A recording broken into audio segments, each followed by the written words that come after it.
We ask the illumination of the Holy Spirit to illuminate our eyes, to help us understand the scriptures and help us draw out from the scriptures. Also strengthen us, Holy Spirit, to learn and also apply the truths of your word. These things I humbly ask. In Jesus' name I pray. Amen. Amen. Amen. Well, good morning, Malolele. And greetings in the wonderful name of our Lord and Savior Jesus Christ. So this morning we unpacked the last couple of verses of our psalm. So I'll just go into a quick summary of our psalm and the verses that we've covered and also their application.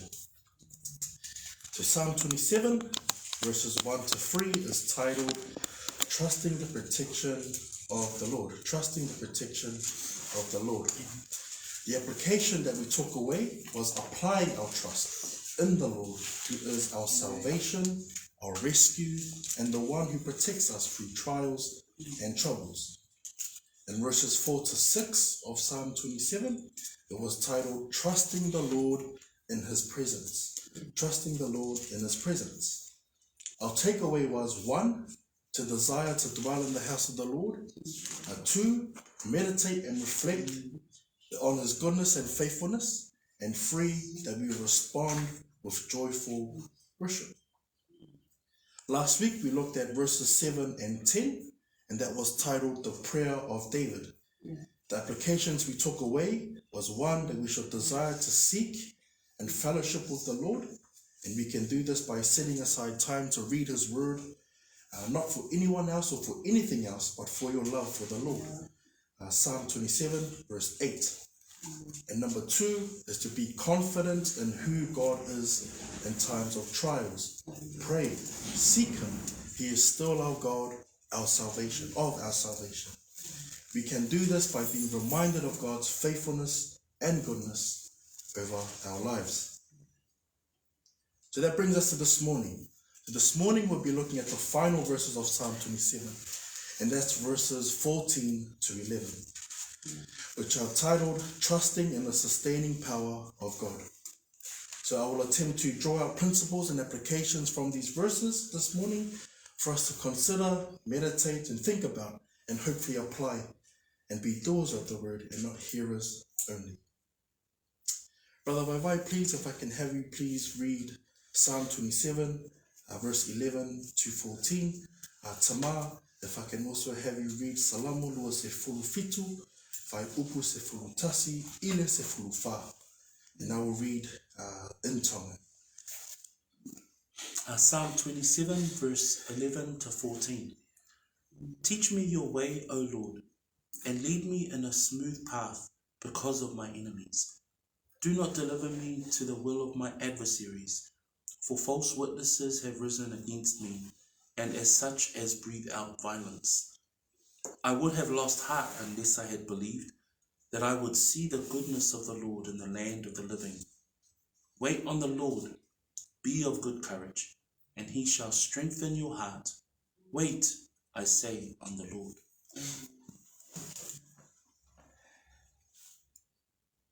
Yo vai, ya wa o mai ya te au I lo wala. Tai tai ya te au I le ala lau le. Ona o I ta mai ya te au. Awa I te uina au I le mana au o sa wa mai ya te au. Awa wala mai ya te au o mori mau pere. Ola tau talatala I le whasa wa. Ana o le wha tua o te lei roa le ana le lei o iowa I o tana o whaamai mai dawa. Nā whaatari ai tuia I a iowa. Nā te le ia ma whaamaro sia fo I ia lo roto. I nā whaatari dawa I a iowa. Amen. Sāme wa fitu vesi tahataha ke taha wha. O pehe ne lau. Hulu hulu au I ho hala. Eiki. Pe tataki au I he hala toka lelei. Te lia ai kakai o kutoka malungu nei. O ai tukuange au ke whai ai loto o hoku ngahi fili. E ko tuu ki a te au ai kau whakamooni loi. Mo e whaahinga o ku ho aki ai whakamalohi. Kane tae owa e kutui, ke mamata ki he lelei o Sihova, i he whonua o e mo'ui. Nofo o sio ki he eiki. Whakatoa toa, pia ke tānaki e hoa loto haivi. Talatu, nofo o sio ki he eiki. David continues on with his personal prayer to God.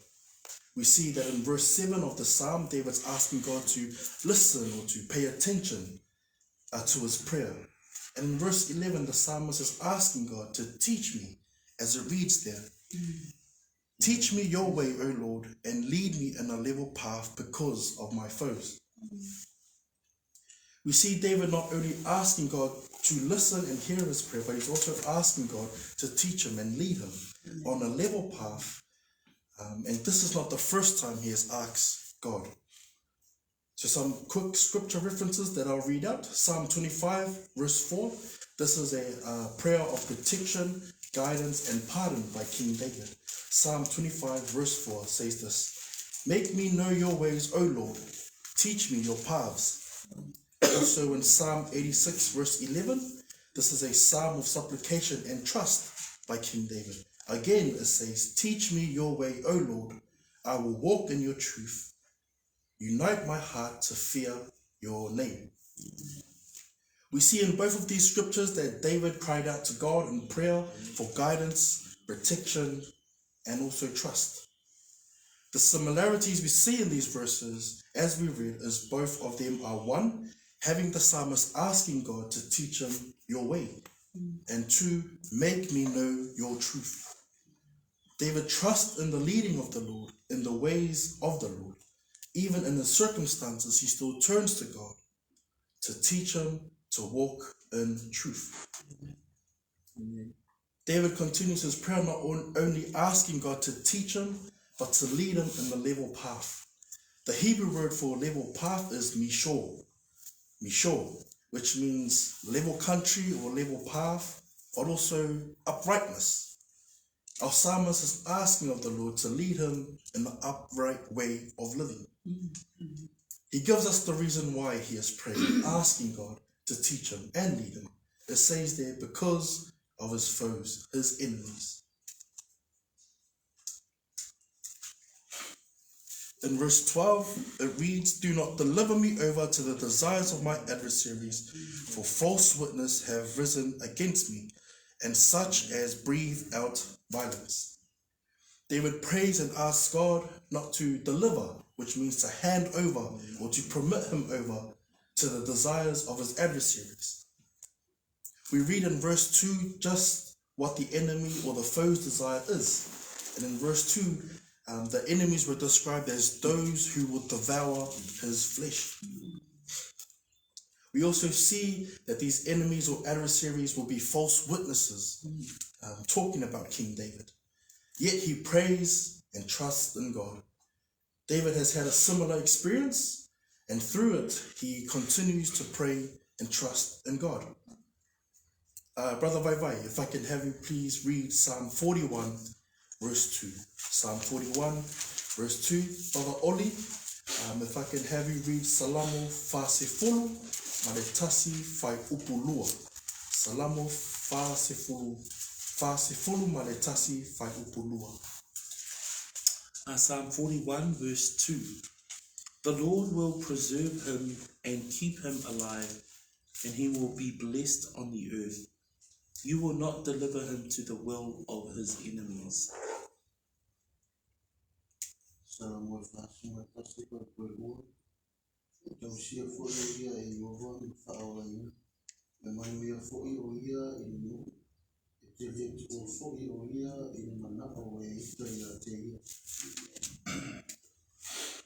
Same vahe whātaha e Esiua, o kupehene lau, e tauhi e Sihova mo e whakamo ui tene manu ia I māmani. Pe e kai te ke tuku ka whate liha ai hono ngahi whili. In Psalm 41, the psalmist has complaints of enemies and false friends. In our psalm this morning, those false witnesses could possibly be King David's false friends who are rising up against him. Whoever it is, they are speaking falsely about King David. David also adds in there another description, such as breathed out violence. Such as breathed out violence. The false witnesses and adversaries are cruel, unjust, and violent. So we can see why David would be praying such a prayer of help, a prayer of trust, protection, because of his enemies, the false witnesses who are rising up against him. The psalmist has seen God deliver him before in similar situations, which is why he continues to trust in the sustaining power of God. Amen. In Psalm 27 verse 13, Hannah, if you can read Psalm 27 verse 13, and if I can also ask Tamar, please read Salamo lo se fulu fitu, vai upu se fulu tolu, and I will read in Tonga. Psalm 27 verse 13. I would have lost heart unless I had believed that I would see the goodness of the Lord in the land of the living. Ana ule fatua tua o te rei role ana le rei e o le ua kasatau. O wha vai lana.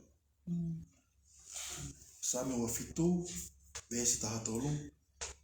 Kane tae oa e kutui, ke mamata ki he lelei o Sihova e whanua o e mo'ui. The second to last verse, we see the trust that David had, which was in the goodness of the Lord. If it wasn't for the Lord's goodness, he would have despaired. Some of your Bible translations might have the word fainted or have lost heart. David mentioned that he would give up. He would lose hope if it wasn't for the goodness of the Lord. Notice there are also the past tense in the words believed. David recalls the many times he has been kept by the Lord, that the Lord had protected him, that he was his refuge, that he was his salvation, his rescue and savior. He has seen the goodness of God in the land of the living. Therefore, I will not lose heart. I have seen God being faithful, so I will continue to trust in his goodness. I have cried out to God, and he has answered. He has sustained me. In another psalm by King David, we see the goodness of God. God stored up for two types of people. So if I can have Sister Au, please, if you can read Psalm 31, verse 19. And if I can ask our Tina, please read Salamo Tolutasi, Fai Upu Se Fulu Iba. And then I will read in Tonga. Psalm 31 verse 19. Oh, how great is your goodness, which you have laid up for those who fear you, which you have prepared for those who trust in you, in the presence of the sons of men. Salamu Tolutasi, Fai Upu Malaiba. Whatele lava lo wanga lei, wate uai oe moe umatsawi ate oe. Oe fai luma o le whanau tangata, moe fatu tua ate oe. Sa me tolu taha vesi tahiva, upehene lau.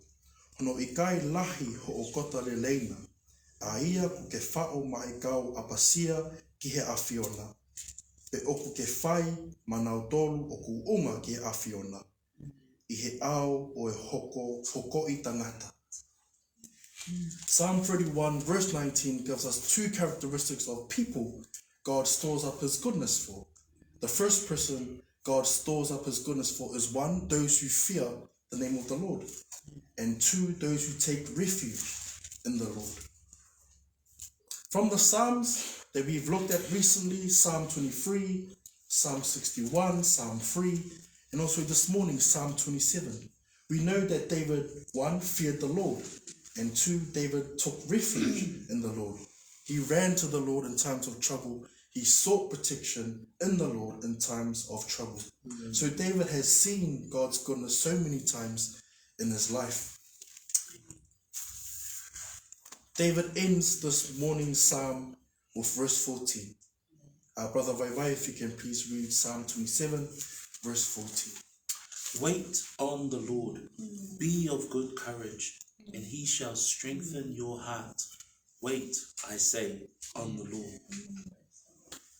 In our final verse for this morning, King David's almost speaking to himself, encouraging himself, reminding him to wait on the Lord, encouraging his heart to take courage in the waiting. Some scriptures that I'll read out. In Psalm 40, verse 1, it says this: I waited patiently for the Lord, and he inclined to me and heard my cry. Psalm 62, verse 5, my soul wait in silence for God, only for my hope is from him. In both these scriptures, our psalmist is found waiting patiently, and he has heard his prayer, and in the waiting, he has hope in the Lord. I pray that we are all encouraged in the waiting to continue to hope in the Lord.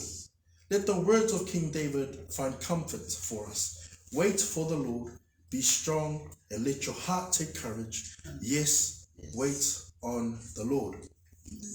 For those of us who are praying salvation for our family, trust and hope in the Lord. Wait on the Lord. For those of us who are praying for colleagues and friends to come to Christ, again, trust and hope in the Lord. Take courage in the Lord. Again, I read Psalm 27, verse 14. Wait for the Lord. Be strong. Let your heart take courage. Yes, wait on the Lord. I'll pray to end us off for this morning's devotion, and I'll hand it back to Brother Vai Vai to lead us in a time of worship. Thank you, Lord.